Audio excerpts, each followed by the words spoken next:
বিরাট অঙ্গ, ভুল করে কোনো চার অক্ষর ছ অক্ষর যেন মুখ দিয়ে বেরিয়ে না যায়, কখন কোথায় মাইক কিভাবে ধরে নেবে, you never know, right? So আমরা প্রাক্তনে ফিরি, সৌমিত্র চট্টোপাধ্যায় ফিরি। এতক্ষণ অব্দি আমরা 2 মিনিট 43 সেকেন্ড শুনেছি। কবিতাটা 3 মিনিট 57 সেকেন্ডের, তার মধ্যে লাস্ট 15 সেকেন্ড মিউজিক। তো পরের 1 মিনিট আমরা সৌমিত্র চট্টোপাধ্যায়কে শুধু শুনি চোখ বন্ধ করে, আর কিছু বলার নেই। এতক্ষণ অব্দি উনি গল্প বলেছেন, এবারে উনি জাদু করবেন। গল্প বলা থেকে জাদু করে অবতীর্ণ হবেন সৌমিত্র চট্টোপাধ্যায়। কিভাবে করে বললেন তো, আমি বললেন বল। এবার বাইরের আকাশের দিকে তাকিয়ে শুধু আমাদের গেছে যে দিন একেবারেই কি গেছে, কিছুই কি নেই বাকি। একটু রইলেন চুপ করে, তারপর বললেন। তারপর উনি যেটা বলবেন, গলাটাকে এইখানে নিয়ে গিয়ে বলবেন, যেটা বেসিক অফ ভয়েস ট্রেনিং। যে গলাটা 3 মিনিট 57 সেকেন্ডের কবিতায় সৌমিত্র চট্টোপাধ্যায় নিয়ে এলেন 3 মিনিট 5 সেকেন্ডের মাথায়। তাই জন্যই অভিনয় এবং বাচিক শিল্প প্রতিষ্ঠান। একটু রইলেন চুপ করে, তারপর বললেন। এইবার রাতের সব তারাই আছে দিনের আলোর গভীরে। খটকা লাগলো, কি জানি বানিয়ে বললেন নাকি। ও বলে থাক, এখন যাও দিদি। সবাই নেমে গেল পরের স্টেশনে, আমি চললেন একা।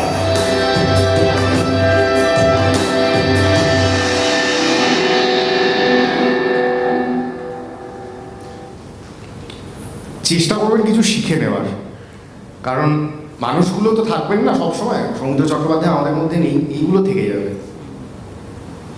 যতটুকু যেভাবে পারবেন আহরণ করে নেবেন, এটুকুই বলার, যে এই জিনিসগুলো থেকে যাবে। এবং আরেকটা ছোট্ট একটা লাস্ট কথা বলি, এটা সঞ্চালনার সঙ্গে যুক্ত নয়, এটা ভয়েস অ্যাক্টিং এর সঙ্গে যুক্ত। তুমি পারমিশন দিলে বলবো? হ্যাঁ নিশ্চয়ই বলো, ঠিক আছে, ভালো, খুব ভালো, ঠিক আছে। বুকে ওই জটায়ু মোহনলালের শরবতটা খাওয়ার পর যেরকম হয়েছিলেন না, এরকম হয়েছে। এখন বুকে একটা অদ্ভুত বল পাচ্ছি, অদ্ভুত। কিন্তু মানে এই সৌমিত্র চট্টোপাধ্যায়ের কথাই যদি আমরা বলি, বা আমরা আপনার স্টিফেন ফ্রাইয়ের অডিও বুক শুনেছেন কেউ? পারলে শুনবেন, ইউটিউবে গিয়ে সার্চ করবেন Stephen Fry, STEPHEN space FRY, fish ফ্রাইয়ের ফ্রাই।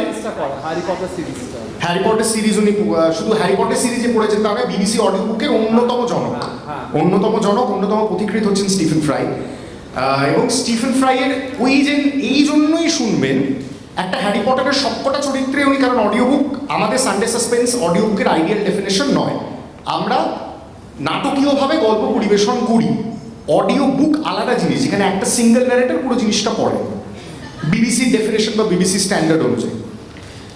তো সেখানে দেখবেন স্টিফেন ফ্রাই প্রত্যেকটা আলাদা আলাদা চরিত্রে অভিনয় করছেন। এবং আমাদের এটা একটা খুব ধারণা ভয়েস অ্যাক্টিং একটা শেষ কথা, যে 14টা গলা করতে পারলেই একটা দুর্দান্ত, মানে থেকে বড় ভয়েস অ্যাক্টর আর হতে পারে না। বিশ্বাস করুন, আমি কোনোদিন জগন্নাথ বসুকে 14টা গলা করতে শুনিনি, কোনোদিন শুনিনি। জগন্নাথ দা, মানে আমি জানি না জগন্নাথ দা কি হয়। জগন্নাথ দা আসেন, জগন্নাথ দা আমি কি পারবো, আমাকে দিয়ে কি জটায়ু হবে আর, বলে যেই মাইকের সামনে বসেন অন্য কোনো একটা জগতে চলে যান। অদ্ভুত মানুষ, অদ্ভুত মানুষ। এবং এখনো, মানে আমি কেন জগন্নাথ বসুর কথা বললাম, মানে উনি তো সত্যি কথা বলতে আবার ঠাকুরদার আমল থেকে রেডিও করছেন, এবং আমার কাছ থেকে ডিরেকশন নেওয়ার ওনার কোনো প্রয়োজন নেই। এবং জটায়ু চরিত্রে উনি বহুদিন ধরে অভিনয় করছেন সানডে সাসপেন্সে। তো তিনি এখন ওই যে লন্ডনের ফিল্মটা শেষ আমরা করলাম, এখনো জটায়ু রেকর্ডিং করতে বসে প্রত্যেকটা বাক্যের শেষে জগন্নাথ দা বলেন, এটা হলো, এটা ঠিক করলাম, এটা ঠিক হলো না, আমার ঠিক, তুমি তো কিছু বলছো না ভাই, মানে তোমার নিশ্চয়ই পছন্দ হয়নি। আমি বলছি, আরে বলছি না, মানে পরের পাতা উল্টোচ্ছি, পরের সংলাপটা কি দেখার জন্য, যাতে মিস না হয়ে যায়, তাই জন্য আমি বলছি না আপনাকে, না তোমার নিশ্চয়ই, তাহলে আমি আরেকবার করি জিনিসটা। রেকর্ডিং হয়ে গেল, এইটা একটা উদাহরণ। আরেকটা উদাহরণ দিই আরেকজন মানুষের, পরাণ বন্দ্যোপাধ্যায়। পরাণ বন্দ্যোপাধ্যায় এই যে শেষ আমাদের জন্য তারিণী খুঁড়ো রেকর্ড করলেন, সেইটা রেকর্ডিং হয়ে যাওয়ার পর তিনি বাড়ি চলে গেলেন। রাত্রিবেলা 9:30 সেদিন ফোন পেয়েছিলেন, দেখি পরাণ বন্দ্যোপাধ্যায় ফোন করছে, ফোন তুলে বললাম হ্যাঁ বলো, আজকে ঠিক ছিল?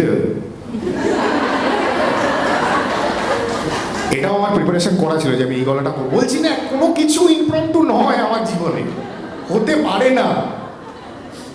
তুই কিন্তু বলছিস না ঠিক ছিল কিনা। তখন তখন আমি বললাম যে না আমার তো ঠিকই লেগেছে। ও তার মানে ভালো হয়নি।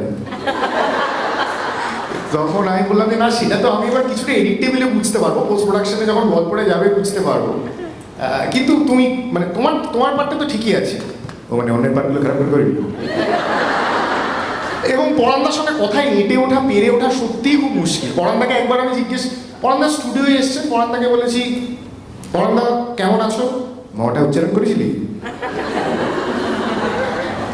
পরান্দা কেমন আছো, পরান্দার উত্তর হচ্ছে মটা উচ্চারণ করেছিলি তো?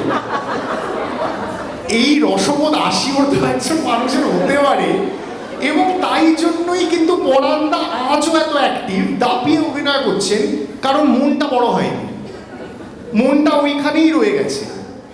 তাই জন্য তো, এবং কি সহজ একজন মানুষ। আমি প্রথম যখন কাজ করতে গেছি আমি তো ভীষণ টেনশনে যে বাবা পরাণ বন্দ্যোপাধ্যায়ের সঙ্গে কাজ, আমি ওনাকে কি বলবো।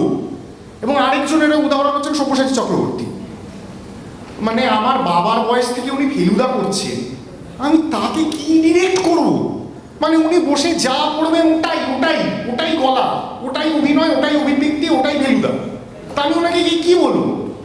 সেই বেনুদা অব্দি রেকর্ডিং করতে করতে একটা বলেছেন যে this is exactly what you want, are you sure?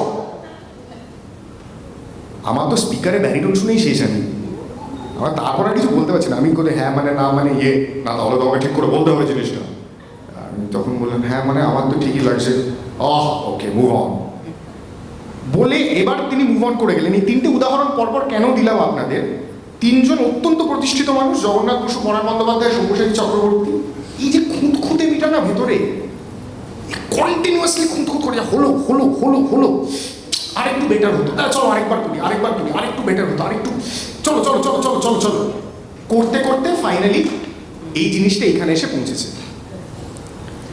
কাজেই জগন্নাথ বসু, পরাণ বন্দ্যোপাধ্যায়, সব্যসাচী চক্রবর্তী যখন জিজ্ঞেস করতে পারেন আমার কাজ ভালো হলো কি না, আমরা কে? সৌভাগ্যক্রমে দুটো লোক আমাদের নাম জানে, তাও ফেসবুকের কারণে ভিডিও করেছি বলে। আমরা কে? ব্রত দিদি জানেন না যে আমার কি পরিমাণ টেনশন হয় এইসব জায়গায় বলার আগে, কারণ ব্রত দিদি ডেকেছেন। এইসব মানুষদের শুনে আমরা বড়। ব্রত দিদি ওখানে বসে বলছিলেন, ওনার একটা দুটো বাচিক অভিনয় অভিজ্ঞতা নিয়ে ওনার কথা বলছিলেন। আমি শুনে ভাবছিলাম সত্যি কি অবাধ অভিজ্ঞতা এই মানুষটা। এই মানুষটা যখন আমাকে বলেন যে তুমি এসো, এবং খুব বিনীতভাবে বলেন যে তুমি এসো, এসে কিছু একটা বলো, তখন আমার সত্যিই মনে হয় যে এই ভালোবাসাটা বা এই আশীর্বাদটা যেন সারা জীবনের পাথেয় হয়ে থাকে, এবং এই ইনোসেন্সটা যেন আমি কখনো না হারাই। শিখতে চাওয়ার ইনোসেন্স, মুগ্ধ হওয়ার ইনোসেন্স, বাংলায় বলতে গেলে শিখতে চাওয়ার জন্য সরল হতে হয়, সারল্য লাগে। মুগ্ধতার জন্য একটা সারল্য লাগে। আমি কার প্রতি দেখছি, মানে আমি কার থেকে শিখবো, সেটার জন্য একটা মুগ্ধতা লাগে, একটা সারল্য লাগে। আমাকে অনেকে বলে তুই খুব বেশি ইমোশনাল। হ্যাঁ খুব বেশি ইমোশনাল। আমার ইন্ডিয়া জিতলে সৌরভ গাঙ্গুলির মতো মাথার উপরে জার্সি ঘোরাতে ইচ্ছে করে। আমি ইমোশনাল। একজন শিল্পী ইমোশনাল না হলে সে শিল্পী হবে কি করে? এবং আমি শিল্পী নই, আমি শেখার চেষ্টা করছি এখনো। আমি জানি না এই শেখার প্রক্রিয়াটা কবে শেষ হবে, আদৌ শেষ হবে কিনা। এবং আমার সত্যি মনে হয় যতদিন এই শেখার প্রক্রিয়াটা রয়েছে ততদিন আমি আপনাদের সামনে এসে বলে যেতে পারবো, কিছু একটা মানে ধরতাই দিয়ে বলে যেতে পারবো। এবং ব্রত দিদি আমাকে বলবেন যে তুমি প্লিজ। আর ব্রত দিদি যখন বলেন, এত একটা স্নিগ্ধতা থাকে কথার মধ্যে, এত একটা স্নেহ থাকে, টেনশনটা বড্ড বেশি হয়। কেউ যদি দাঁড়িয়ে বলে তোমাকে বলতে আসতেই হবে, আচ্ছা ঠিক আছে আমি আসবো বলতে। ব্রত দিদি দেখি ফোন করে, আমি একদিন ফোনে দেখি ব্রততী বন্দ্যোপাধ্যায় কলি। আমি না কোন দিকে যাবো ভেবে ফোনটা, হ্যাঁ মানে দিদি বলবো, কি বলবো? তো ব্রত দিদি দেখি কি স্নেহের সুরে, হ্যাঁ আমি তো তোমার কাজ শুনি, আমার তো ভালো লাগে। মানে ভেতরে ভেতরে কিন্তু আমি এটা করছি।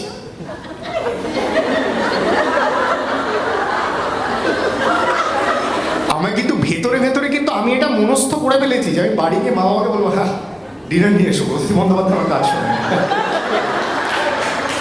আমি কিন্তু মনে মনে এটা ডিসাইড করে ফেলেছি এবং বিশ্বাস করুন যতদিন এইটুকু ছেলে মানুষই থাকবে না মনে করবো বেঁচে আছে। ধন্যবাদ, নমস্কার।